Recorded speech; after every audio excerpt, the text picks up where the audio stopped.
எல்லாரும் சொல்றாங்க, நீங்க ஏன் அடுத்தவங்களை குறைய பேசுறீங்க, நீங்க போய் அரை வீட்டில் போய் உட்காந்து ஜோம் பண்ணுங்களே.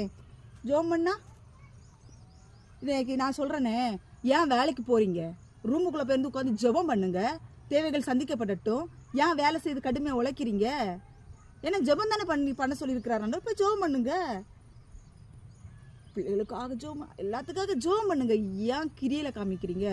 ஆண்டவர் என்ன சொல்லியிருக்காரு, உன் ஜெபம்லாம் எனக்கு தேவை கிடையாது, கிரியையில காமி.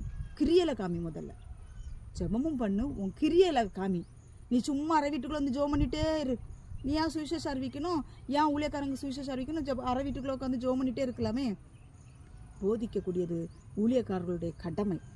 கண்டிப்பாய் போதிக்கணும். அதான் ஆண்டவர் என்ன சொல்றது, நன்மையும் செவ்வையுமான வழியை நான் அவர்களுக்கு போதிப்பேன்.